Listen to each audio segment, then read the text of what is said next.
What if the chaos around you is not random, not punishment, not coincidence, but a sign that God is quietly orchestrating something bigger than you can see?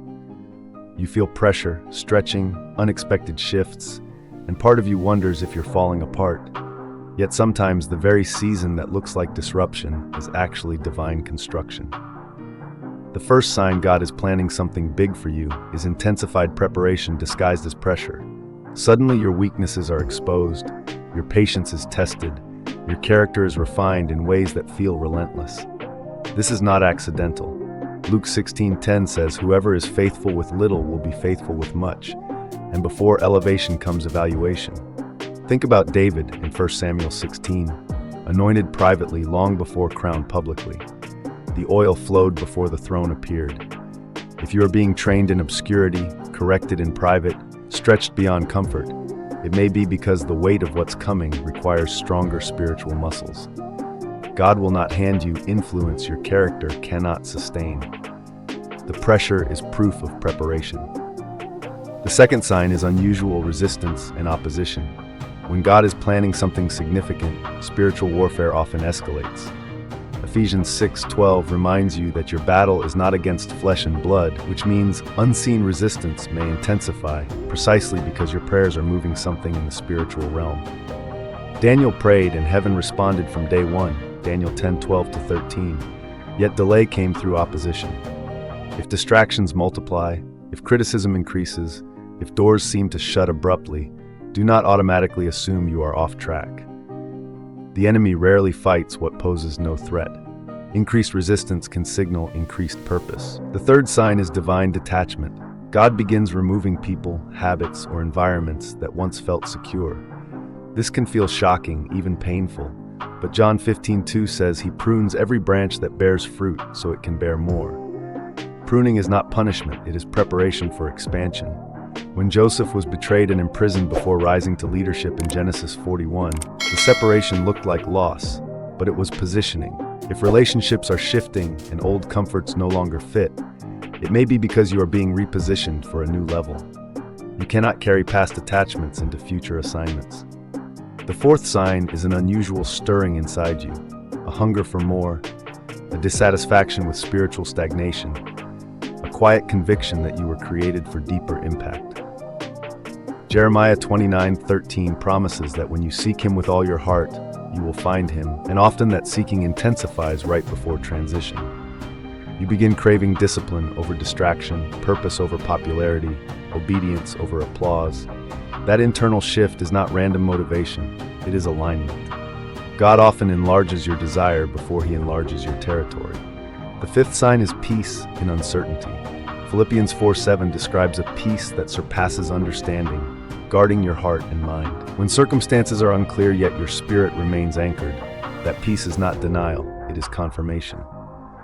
Peace can be a quiet announcement that heaven is in control even when you are not. It stabilizes you so you do not sabotage what is forming. Another hidden indicator is repeated testing of integrity. Opportunities appear that could compromise your values, shortcuts present themselves, temptations resurface. This is examination before promotion. Abraham was tested in Genesis 22 before promise multiplied. Character is always weighed before calling expands. If you are being tested in small decisions, respond carefully. How you handle the hidden moments determines how you will handle visible success. You may also notice that your perspective shifts dramatically. Instead of complaining about trials, you start asking what God is building through them. Romans 8:28 assures that all things work together for good for those who love him. When that truth moves from theory to conviction, maturity is forming. Breakthrough requires perspective transformation before situational transformation. Another subtle sign is recurring confirmation through scripture, conversations, or unexpected encouragement. You read a verse and it feels highlighted. You hear a sermon and it addresses your exact situation. Proverbs 3:6 says, "Acknowledge him in all your ways and he will direct your paths." Direction sometimes comes through repetition.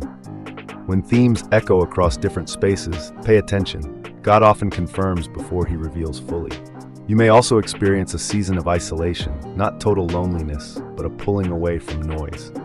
Mark 1:35 shows Jesus rising early to pray in solitude. Major transitions often require focused communion. Isolation can feel uncomfortable, but it sharpens discernment. God may separate you from distraction to clarify instruction. There is also emotional stretching. You feel vulnerable, exposed, dependent in ways you once avoided.